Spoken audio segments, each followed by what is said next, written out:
ইসরায়েলের বিরুদ্ধে সামরিক অভিযান চালাতে পারে তুরস্ক। এটি না করার কোনো কারণ নেই।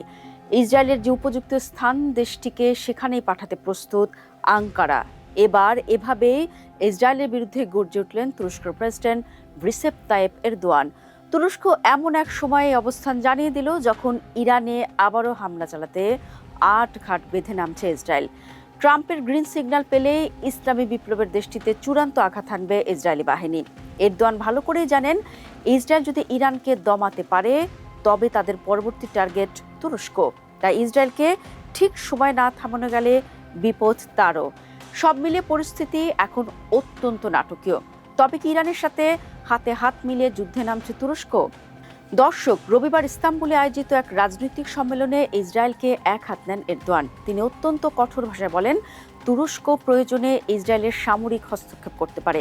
তিনি উদাহরণ হিসেবে লিবিয়া এবং নাগোর্নো কারাবাখ যুদ্ধের কথা টেনে আনেন। সেখানে তুরস্ক যেভাবে সক্রিয় ভূমিকা রেখেছিল, ঠিক একইভাবে তারা ইসরায়েলের অহংকার গুঁড়িয়ে দিতে প্রস্তুত। এরদোয়ানের ভাষায়, আমাদের শক্তিশালী হতে হবে যাতে ইসরায়েল বর্বরতা চালাতে না পারে। আমরা যেভাবে কারাবাখে ঢুকেছিলাম, যেভাবে লিবিয়ায় প্রবেশ করেছিলাম, ঠিক সেভাবেই আমরা ইসরায়েলের বিরুদ্ধেও ব্যবস্থা নিতে পারি। আমাদের আটকানোর মতো কিছু নেই। এরদোয়ান দাবি করেছেন, তুরস্ক এখনই চূড়ান্ত ব্যবস্থা নিচ্ছে না, কারণ পাকিস্তান বর্তমানে ইরান ও আমেরিকার মধ্যে মধ্যস্থতা করার চেষ্টা করছে। অর্থাৎ পাকিস্তানের এই কূটনৈতিক উদ্যোগের কারণে তুরস্ক বর্তমানে কিছুটা সংযত হয়ে আছে, নয়তো ইতোমধ্যেই তারা ইসরায়েলকে তার উপযুক্ত স্থান বুঝিয়ে দিত।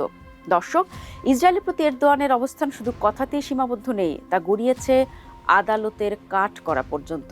গত শুক্রবার ইস্তাম্বুলের একটি আদালত ইসরায়েলি প্রধানমন্ত্রী বেনিয়ামিন নেতানিয়াহু সহ ৩৬ জন ইসরায়েলি কর্মকর্তার বিরুদ্ধে ৪,৫০০ বছরের কারাদণ্ড চেয়ে অভিযোগপত্র দিয়েছে, যা এই উত্তেজনাকে আরও বাড়িয়ে দিয়েছে। ঘটনার সূত্রপাত ২০২৫ সালের অক্টোবর মাসে, যখন সুমুদ নামে একটি ত্রাণবাহী ফ্লোটিলা বা নৌবহর গাজার উদ্দেশ্যে রওনা হয়েছিল। ওই নৌবহরের জলবায়ু কর্মী গ্রেটা থুনবার্গ সহ বিশ্বের বিভিন্ন দেশের অধিকার কর্মীরা ছিলেন। ইসরায়েলি বাহিনী আন্তর্জাতিক জলসীমায় সেই জাহাজটি আটক করে এবং কয়েকশো মানুষকে আটক ও পরে নির্বাসিত করে। তুরস্ক এই ঘটনাকে জলদস্যুতা এবং আন্তর্জাতিক আইনের লঙ্ঘন হিসেবে দেখছে। ইস্তাম্বুলের প্রধান প্রসিকিউটর এই অভিযানের জন্য ইসরায়েলি প্রধানমন্ত্রী বেনিয়ামিন নেতানিয়াহু এবং আরও ৩৫ জন উচ্চপদস্থ কর্মকর্তার বিরুদ্ধে অভিযোগপত্র জমা দিয়েছেন। তুরস্কের আদালত নেতানিয়াহু, ইসরায়েল কার্স ও ইতামার বেন গাভিরের মতো নেতাদের জন্য অবিশ্বাস্য ৪,৫৯৬ বছরের কারাদণ্ড দাবি করেছে। তুরস্কের বিচারমন্ত্রী আকিন গুরলেক একে আন্তর্জাতিক আইনের প্রতি তুরস্কের দায়বদ্ধতা হিসেবেই বর্ণনা করেছেন।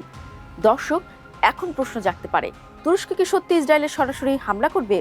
বিশ্লেষকরা মনে করছেন, এরদোয়ানের বক্তব্য যতটা না সামরিক হুমকির, তার চেয়ে বেশি রাজনৈতিক ও কূটনৈতিক চাপের। তিনি নিজেকে মুসলিম বিশ্বের রক্ষাকর্তা হিসেবে প্রতিষ্ঠিত করতে চান। আবার অন্যদিকে তুরস্কের অর্থনীতি বর্তমানে বেশ নাজুক অবস্থায় আছে, তাই বিশাল কোনো যুদ্ধে জড়িয়ে পড়া তাদের জন্য খুব একটা সহজ হবে না। তবে তুরস্কের এই কঠোর অবস্থান ইঙ্গিত দিচ্ছে, পূর্ব ভূমধ্যসাগরীয় অঞ্চলে ক্ষমতার ভারসাম্য দ্রুত বদলাচ্ছে। পাকিস্তান, ইরান এবং তুরস্কের মধ্যে এক ধরনের অলিখিত ঐক্য গড়ে উঠছে কিনা সেই প্রশ্ন উঠতে শুরু করেছে। দর্শক, তুরস্কের কঠোর অবস্থানের বিপরীতে চুপ নেই ইসরায়েলও। এরদোয়ানের এই হুমকির জবাবে প্রধানমন্ত্রী নেতানিয়াহু অত্যন্ত কড়া ভাষায় আক্রমণ করেছেন। তিনি এরদোয়ানকে ভণ্ড আখ্যা দিয়ে বলেন, যে ব্যক্তি নিজের দেশের কুর্দি নাগরিকদের উপর নির্বিচারে হত্যাযজ্ঞ চালায়, তার মুখে নীতিবাক্য মানায় না। ইসরায়েলি নেতাদের মতে এরদোয়ান মূলত ইরানকে সাহায্য করছেন এবং চরমপন্থীদের আশ্রয় দিচ্ছেন। ইসরায়েলের হেরিটেজ মন্ত্রী আমিচাই ইলিয়াহু তো আরও এক ধাপ এগিয়ে।